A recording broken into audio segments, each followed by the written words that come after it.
friends, how are you? I hope you all are well. Our today's topic is scalars and vectors. It is one of the important topic so far your 11th class is concerned. So I hope that the video you will watch from beginning to end. Let us start.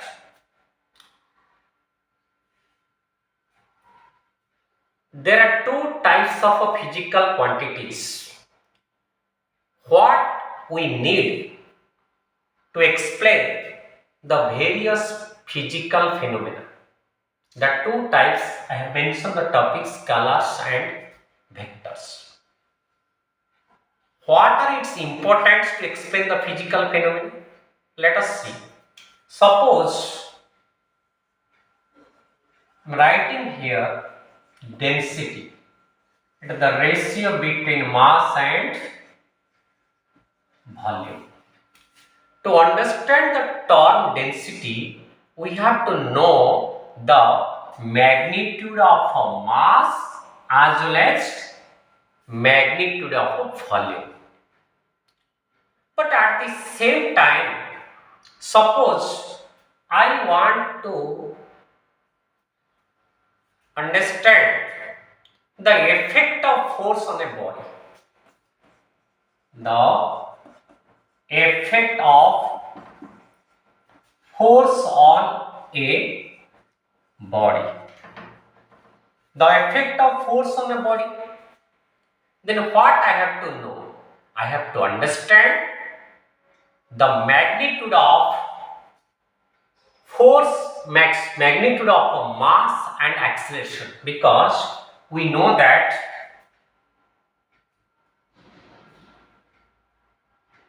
acceleration is equal to force upon mass.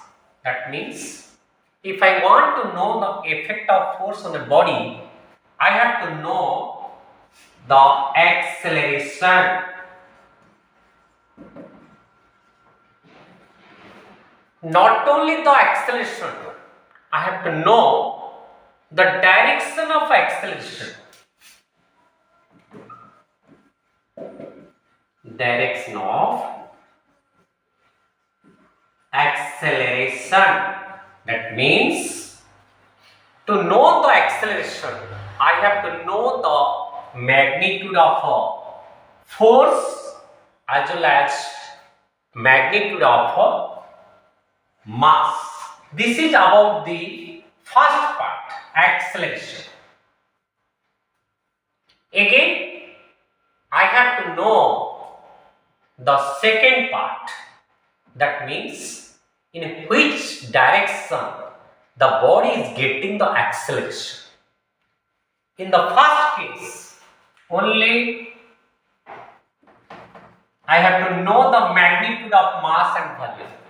In the second case, first part, I have to know the magnitude of a force and mass. At the same time, I have to know in which direction the force is applied on the body. That means I need magnitude as well as direction. So, to explain the various physical phenomena, we have to know two types of quantities. That means on the basis of the requirement of physics, we have classified the total physical quantities here into two categories. One is scalar, second one is the vector. So, what are the differences between scalars and vectors? That one I am going to present before you. Let us see. So, scalars. You see, length, mass, time, temperature. There are a number of physical quantity are there which need only magnitude, no direction. For example, length. I have drawn one straight line. I have to find the length, only magnitude. The line in which direction lying, it is not matter. The matter is only its a numerical value, or I can say that the physical quantities which can be explained with the help of numerical values. That physical quantities are called the scalars, or I can say that the physical quantity which has only magnitude but no direction, that is called scalar.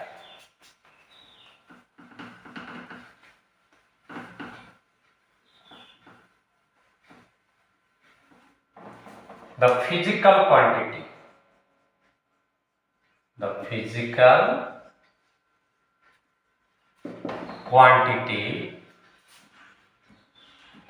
which has only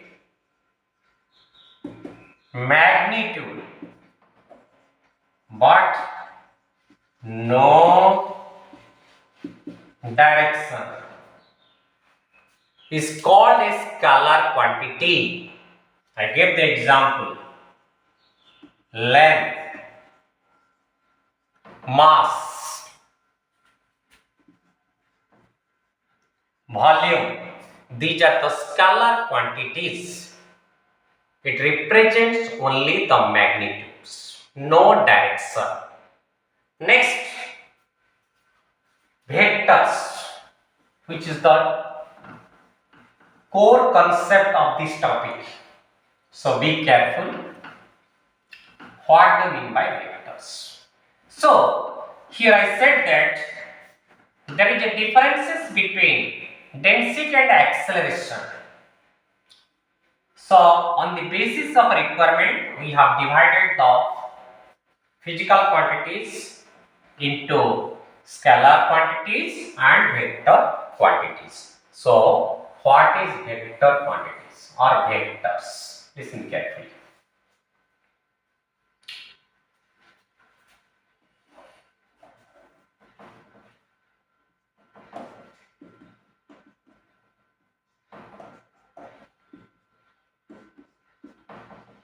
I have drawn one line. Suppose this is OP.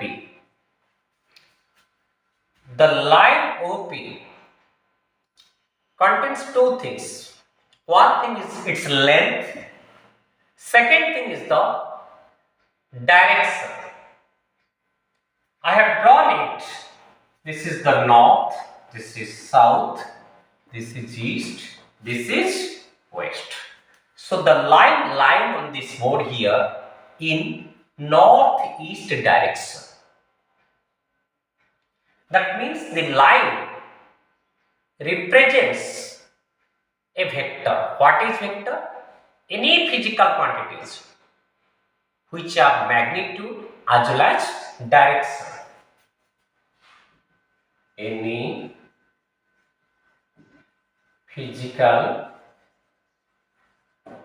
quantity which has magnitude as well as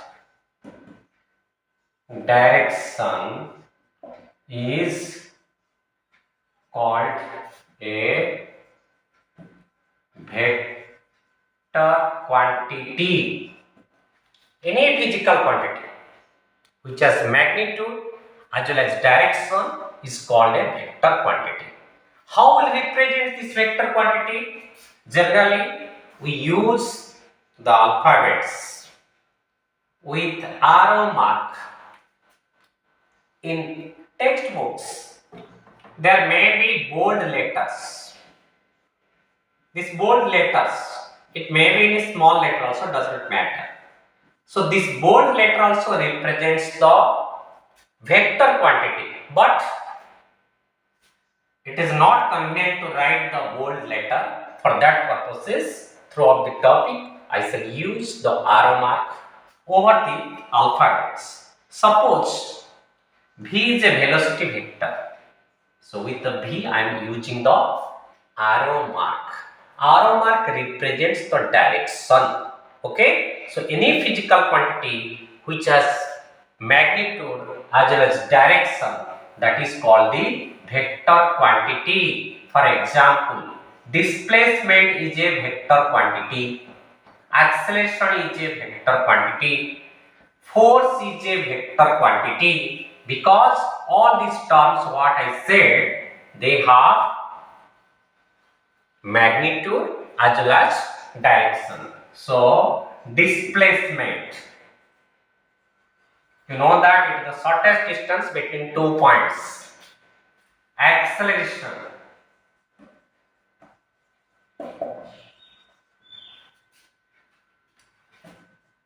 velocity, all are examples of vectors. So I said that vectors we represent with the help of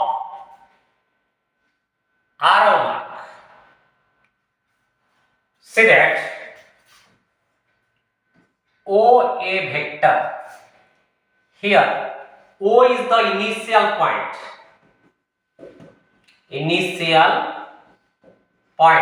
Or this is the tail, we can say. This is the terminal point.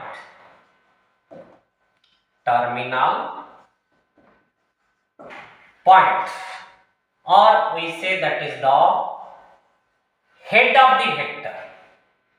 This is the head of the vector, this is the tail of the vector, or the initial point. In this case, the vector addition requires some specific rules, whereas scalar addition does not require any specific rule. Or I can say that a scalar can be added by an ordinary algebra rule. See here, a scalar can be added by using an ordinary algebra rule. For example, you see that, for example, 5 meter plus 3 meter is equal to 8 meter. 10 kg minus 2 kg is equal to 8 kg. These are the ordinary rules. But in case of vectors, it is different. What we learn in my next video, I shall explain. So, to represent the vector, we use arrow mark. For example, see once again, AB. I have represented, I have written AB, I have put the arrow mark. That means A is the starting, B is the ending point, or you can say terminal point, or the vector is towards from A to B. A to B, B to A, this is two different things. These are the not same thing. This is not equal to BA. Here A, B, I have given arrow mark. That means start from A to B. Here from B to A. So, a scalar how represent and how vector represent? If A represents the vector, this is the vector, then simply A, it is the scalar. Otherwise, I can represent